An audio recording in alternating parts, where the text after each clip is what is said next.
Bienvenidas, bienvenidos a esta cuarta clase del módulo 1. Ya llegamos al final de este primer módulo, por lo menos de las grabaciones. Así que bueno, a disfrutar de todo el conocimiento que ya fueron incorporando, que fuimos absorbiendo. Así que vamos a continuar. El tema que vamos a ver hoy son los Vedas, los textos. No solamente los Vedas, sino también Upanishads y otros textos que también son muy conocidos dentro de todo este camino y también dentro del hinduismo. Así que vamos a explicar de qué se trata todo esto. Empezamos entonces comprendiendo qué son los Vedas. Para comprender necesitamos saber qué significa esa palabra. Bueno, Veda significa saber, significa conocimiento, un conocimiento revelado. Y es muy interesante ver que este conocimiento revelado provino de una fuente no humana. Quiere decir que fue un conocimiento revelado al ser humano y que trajo muchísima sabiduría. De hecho, es un aporte inmenso a la humanidad. Los Vedas surgieron en la India, sin embargo es un conocimiento universal. Es un conocimiento para el ser humano, para el conocimiento de, del mundo, del funcionamiento del mundo. Hay muchas formas de clasificar a los Vedas, vamos a ver algunas de ellas. Esto se los compartimos para que aclare, ¿no? O sea, seguramente si investigan van a encontrar otras posibles clasificaciones, pero estas son como las clásicas y las más sencillas. Antes de pasar a las clasificaciones, decirles que este conocimiento es el más antiguo de la India. Y bueno, podríamos decir que el más antiguo de la humanidad. Es un conocimiento muy, muy antiguo y súper valioso que hasta el día de hoy se mantiene como, como antes, ¿no? Buscan en las tradiciones preservar esas escrituras. Entonces, hasta ahora dijimos que es un conocimiento revelado al ser humano por una fuente no humana. ¿Y cómo fue que llegó a ese conocimiento? Llegó a través de estas percepciones, de esta conexión que tenían los sabios, los rishis, que recuerden, los rishis no son solamente los sapta rishis, los 7 rishis, sino que son los sabios en general, ¿no? Sabios de la India, muchos conocidos y otros que nunca llegamos a conocer. Entonces a ellos se les fue revelado este conocimiento a través de una profunda conexión con el cosmos, una profunda conexión con la fuente, con la divinidad. Y a mí me gusta pensar que bueno, que es maravilloso esto porque el orden que le dio a la humanidad, el conocimiento, el saber, el descubrir eh, esto, ¿no? ¿Cómo es que podemos entrar en contacto con lo sutil? Y es un conocimiento oído, ¿no? Esa es una de las clasificaciones, como lo oído, shruti, lo revelado, lo que viene, ¿no? Y es una forma de recibir información que viene como así, ¿no? Como desde arriba hacia abajo. No es como los humanos a veces solemos aprender, que es como desde acá voy a buscar el conocimiento a algún lado, sino que viene a mí. Y si pensamos en los rishis, en los sapta rishis, ellos se prepararon muchísimo para recibir la instrucción de Shiva. Y estos otros rishis también, o sea, piensen que tenían de verdad una conexión muy profunda. Por ahí nosotras, algunos, pueden también entablar un vínculo más fluido con lo sutil y recibir información. Y obviamente eso implica una gran responsabilidad. Nuestra vida hoy nos lleva como a mucha confusión, a mucha distracción. En la antigüedad la vida era muy distinta, entonces seguramente las conexiones eran más directas. Y bueno, y este conocimiento, estos Vedas vinieron con un sentido también, de aclararnos, de darnos herramientas, de mostrarnos cosas que por ahí se nos van olvidando con el correr del tiempo. Otra de las clasificaciones, además de que sea lo oído, también se conoce a los Vedas como algunas partes como lo recordado, lo memorizado. Y a esto se refiere como a las escrituras, ¿no? Entonces, este conocimiento primero era solo transmitido en una sucesión discipular a través de la palabra, de maestro a discípulo, con unas formas de transmisión que son con cantos para memorizar y que llegue la enseñanza tal cual y se mantenga siempre así. Y también con gestos. Mientras cantan, hacen gestos que, por supuesto, son también los Vedas, ¿no? Como que tienen esas dos vías, desde lo gestual y desde la voz. Entonces, este conocimiento oído, recibido, lo transmitían también así, a través de la palabra. En un momento comenzaron a transcribir, a decir, esto hay que escribirlo, hay que dejarlo en papel. Y de ahí surgieron los 4 Vedas, los 4 textos fundamentales. Hay otros, pero hay 4 que son fundamentales.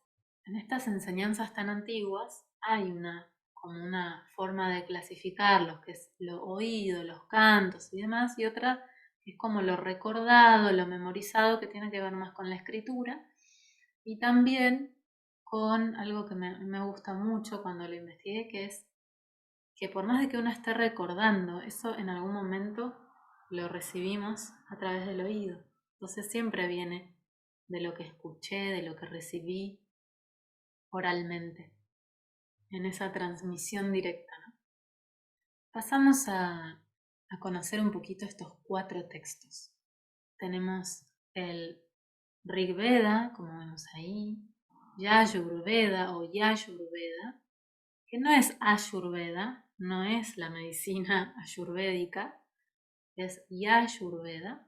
Tenemos el Samaveda y el Atharva Veda. Estos 4 textos, o también se llaman samhitas, que quiere decir compilados o como este corpus de textos, pueden encontrar también que dicen Samaveda Samhita, Rigveda Samhita, Atharva Veda Samhita. Samhita significa eso, como el grupo de textos que pertenecen a ese Veda, ¿no? Cada uno de ellos tiene como distintos tópicos, aunque se relacionan entre sí, como en los Vedas en general está el conocimiento del mundo, la enseñanza del funcionamiento del mundo. Hay himnos que encontramos, por ejemplo, en el Rig Veda, que son alabanzas, que son como, sí, como rezos. Todo está muy conectado con la fuente, con lo sutil, con que la existencia va mucho más allá de esto, ¿no? De este cuerpo físico y esta única vida que estamos experimentando. En el Samaveda encontramos cantos como lo que está en el Rig Veda, pero en formato canción, en formato, sí, recitación, mantra, si se quiere. En el Rig Veda también encontramos la presencia de los dioses o semidioses a los que se le hacen también esas alabanzas. Está muy conectado con los elementos este Rig Veda. Entonces después en el Samaveda están los cantos. Como que el Samaveda tiene más que ver con la música. Después está el Yajurveda y que es como la parte más ceremonial, explicaciones de las ceremonias, de estos rituales. Y también tenemos el Atharva Veda, En un momento se tenían en cuenta más que nada los primeros tres, o sea, Rig, Yajur y Sama, ¿verdad? Y después como que se incorporó este otro, Atharva Veda, y formaron ya, como que se incluyó a esa tríada y empezaron a hacer cuatro. Pero van a ver que si investigan un poquito, algunos autores como que dicen, bueno, la tríada, los tres Vedas y Atharva Veda que se sumó posteriormente. Em, pero bueno, son cuatro. En la mayoría de los lugares van a encontrar que hablan de cuatro Vedas. Y en este Atharva Veda también hay ceremonias, hechizos, encantamientos, recomendaciones para la vida. Dicen que es como el más, está más relacionado con lo físico. Em, Todos igual tocan, ¿no? Estos temas de la experiencia humana, que es el asunto, ¿no? O sea, es como el eje. Entonces ahora sí pasamos a otra clasificación. Piensen que estos textos son muy antiguos, son muchos, y hay también interpretaciones de estos libros de distintas personas. Hay versiones también, si bien se mantienen como el original, pero hay como perspectivas de acuerdo también a la corriente religiosa que después los toma, ¿no? Es como depende cada camino también la mirada que van teniendo. Entonces tenemos lo oído, esa enseñanza que vino revelada, el Shruti, lo oído, de ahí los Vedas, o sea, el Veda, ese conocimiento que llegó, y como vemos acá en el cuadrito, están los cuatro Vedas. De esos cuatro Vedas hay distintas partes que son cuatro, y tenemos Samhita, que ya se los había mencionado, que es el himno en sí. Después tenemos Brahmana, que son las indicaciones más de la liturgia, ¿no? Como de piensa en la palabra Brahman. Brahman, por un lado vieron que era como el uno, ¿no? Como Dios. Después Brahma, el Dios que es el creador.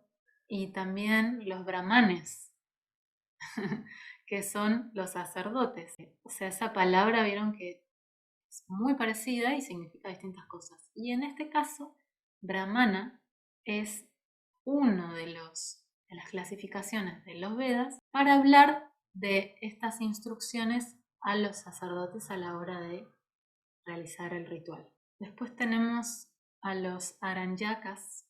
Antes de pasar a los Aranyakas, decirles que también en los Brahmanas están estas especificaciones que les mencionaba porque los los brahmanes, eran los que podían recitar los textos. Entonces recibían mucha instrucción para poder realizarlos. Entonces después tenemos Aranyakas y que se refiere, también lo van a encontrar como los textos del bosque o los textos retirados, lejos de aglomeraciones. Son textos que eran transmitidos por ascetas, por renunciantes que se iban al bosque y transmitían ahí los Vedas. Entonces tiene como una instrucción un poco más interna, no es tanto como los brahmanas que son más para la preservación también de la enseñanza, sino más bien como la práctica más allá de la casta, ¿no? O de si quiero aprender el himno o no. Y por último, tenemos los Upanishads. Los Upanishads se dice que es la última parte de los Vedas, que son como los últimos textos y también es como dentro de cada Veda, la última parte, las notas al pie, como lo último, que contiene la esencia de los Vedas, la esencia de la enseñanza. Van a ver después en un cuadrito que les vamos a pasar, una línea de tiempo, que los Upanishads también aparecen, ¿no? Como aparecen los Vedas, también aparecen los Upanishads. Son textos muy estudiados, muy usados para la reflexión, para la autoindagación, porque justamente contienen esa esencia. Entonces, además de ser como una especie de época o periodo, también responden a esto que les mencioné. Y Upanishad significa a los pies del maestro, sentarse cerca de, y alude a eso, a estar cerca del maestro y recibir la enseñanza. Estos Upanishads son muy importantes porque, como les decía, fueron en un momento como tomados muy en cuenta, y hay corrientes también que estudian eso, o sea, estudian las Upanishads. Todo proviene de los Vedas, o sea, siempre hay como una conexión ahí. Y fíjense que la palabra Vedanta significa el final de los Vedas, por lo tanto significa Upanishad. O sea, cuando decimos Vedanta nos referimos a eso, al estudio de la última parte de los Vedas, al estudio de las Upanishads. Y hay una corriente que se llama Advaita Vedanta, que es no dual, y que estudia también Upanishads. Una cosa que quería aclararles también era que, si bien nosotros podemos decir que la literatura védica son los 4 Vedas con sus clasificaciones, en realidad la literatura védica, o cuando decimos védico o védica, responde a otros textos también que vinieron posteriormente. ¿Y por qué decimos que también forman parte de la literatura védica? Porque siempre hay una relación con los 4 Vedas, siempre se los toma en cuenta porque es como el origen. Por supuesto que explícitamente hacen referencia a los Vedas, no es que es algo imaginario, pero la literatura védica es muy amplia, no son solamente los 4 Vedas. Yo les voy a pasar después para que lean un Upanishad que a mí me gusta mucho, que se llama Katha Upanishad, que habla de la muerte. Y es muy lindo porque estos Upanishads son como conversaciones, ¿no? Muy reflexivas y muy profundas. De repente hay una frase que te deja así como reflexionando una semana, y bueno, y eso es lo lindo también, que es muy enriquecedor. Acá hay algunos nombres de de algunos Upanishads que ustedes pueden también buscar y, bueno, leerlos y dejarse inspirar.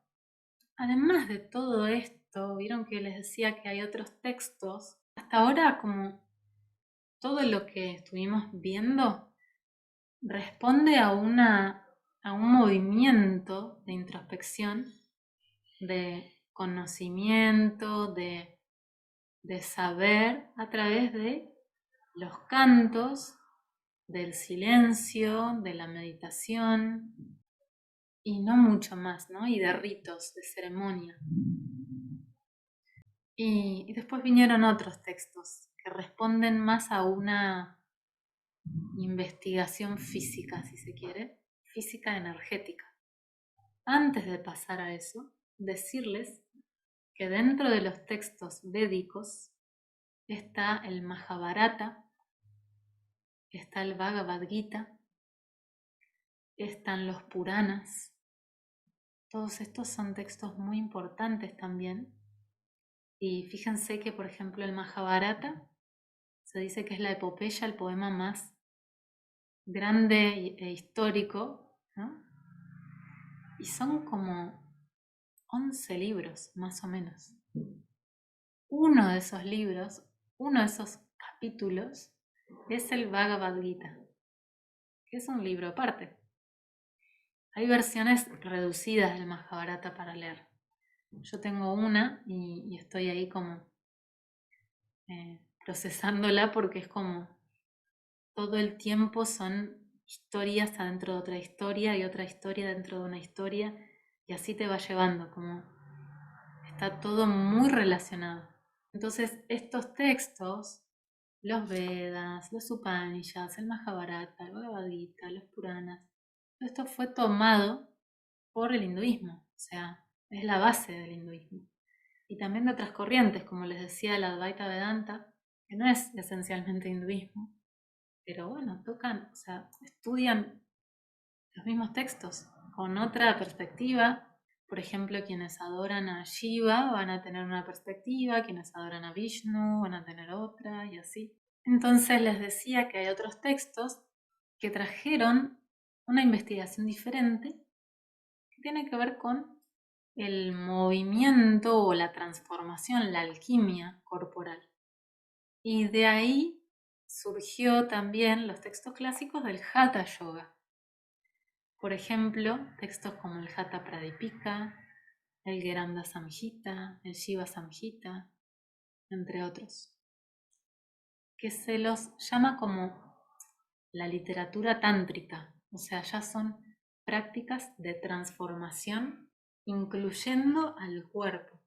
Vamos a ver en el Hatha Pradipika que toma primero como si fuera refugio o hace un rezo, un reconocimiento de Shiva como el primer señor del yoga, el Adi Yogi, pero después no es que está el texto invitando a la oración, al rezo, a la conexión desde ese lado, sino más bien como utilizar el cuerpo para que la mente esté serena para acceder después a un estado de meditación. Entonces es como distinta la mirada. Otra cosa, nosotros vamos a ver el Hatha Pradipika y después estos otros libros que les nombré, el Granda Samhita, después había otro de Goraksha también, ahora que me acuerdo, el Shiva Samhita, son textos bastante similares, en el sentido de que apuntan a lo mismo y, y van a ver que las diferencias son en la ejecución. No sé, en el Gramda Sanjita hay 32 tipos de crillas, por ejemplo, ¿no? 32 tipos de maneras de purificación. Y en el Hatha Pradipika hay 17, ¿no? Como digo, no me acuerdo exactamente si eran esos números, pero sí las proporciones, o sea, muchos más técnicas purificatorias en uno que en otro. Y están muy relacionados. Pero bueno, son textos distintos. Ahora sí vamos a pasar a los darshanas. La palabra darshana proviene de dri, que significa visión, vista, ver, punto de vista. Darshana es un punto de vista. Entonces hay 6 darshanas o 6 sistemas ortodoxos en la India. 6 puntos de vista. Y estos puntos de vista se complementan de 2 en 2. Y lo lindo de esto de los darshanas para mí es que marca mucho o sea, que estos sean sistemas ortodoxos, por ahí para nosotros pueden sonar como fuerte quizás, porque es algo como, parece muy tajante, pero no hay mucha diferencia para las personas de India entre la filosofía y la religión. O sea, está muy ligado. El pensamiento de la existencia humana, el sentido de la vida, el origen, esos son los temas filosóficos religiosos que están continuamente como en comunión, ¿no? Y estos sistemas, como les decía, proponen eso, como una especie de orden a esos estudios. El primer sistema se llama Uttara Mimasa y tiene que ver con los Vedas, sobre el estudio de la palabra del Veda, la reflexión sobre el ritual védico y etimológicamente significa la discusión del sentido de la sagrada palabra védica. Otro darshana, otro sistema, es el Vedanta. que ya lo vieron, ¿no? Ya lo hablamos antes. El final de los Vedas. Estos dos sistemas van juntos, se complementan. El referente del Vedanta, o mejor dicho, del Advaita Vedanta, es Shankara, un sabio que se llamaba Shankara. Después podemos hablar de Samkhya, que es el sistema que enumera y clasifica la materialidad, ¿no? Como la materialización. Y para eso plantea dualidad, con lo cual es opuesto al Advaita Vedanta, que plantea unidad. El Samkhya, el sistema, el Darshana Samkhya, plantea la existencia del Purusha, del espíritu, de la conciencia pura, y Prakriti, la materia. La materia expresada en múltiples formas, que sería como una expresión de ese Purusha. Pero la materia sí cambia, sí tiene transformaciones, con lo cual tampoco es Purusha. Entonces tenemos Purusha y Prakriti, espíritu y materia, dualidad. Samkhya significa enumerar, por lo tanto hay todos como distintos niveles y una enumeración de esto que les digo. Y acá en Samkhya vamos a ver más adelante la aparición de los gunas, o estos elementos que constituyen la materia. Y con esto pasamos a Yoga Darshana, yoga, que bueno, se complementa con Samkhya porque el yoga utiliza el cuerpo, utiliza la mente para la elevación, para la conexión con el todo. Y además con esta aparición de estas prácticas más tántricas que les decía, utilizando el cuerpo, más aún tiene sentido que yoga se apoye en el Samkhya para poder conocer mucho más y tener como herramientas quizás más desde lo analítico y lo intelectual para comprender un proceso interno. Entonces estos dos caminos, Samkhya y Yoga, se complementan. Después tenemos otro Darshana que se llama Nyaya, que significa regla, fundamento, máxima que guía. O sea, es un camino que se basa en la lógica y argumentación. Lógica y argumentación. Tienen también unos sutras que estudian, pero es como más, quizás, por decirlo de algún modo, racional, ¿no? O más analítico. Igual el Samkhya también, todos tienen una cuota de análisis. Es el saber que estudia y formula las reglas del pensamiento correcto.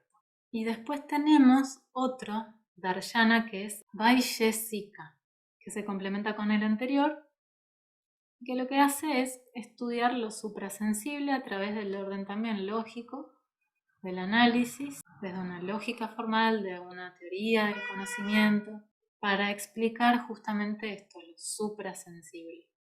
Esos son los darshanas. Obviamente los últimos dos se relacionan, yoga y Samkhya, y después Vedanta y Mimamsa.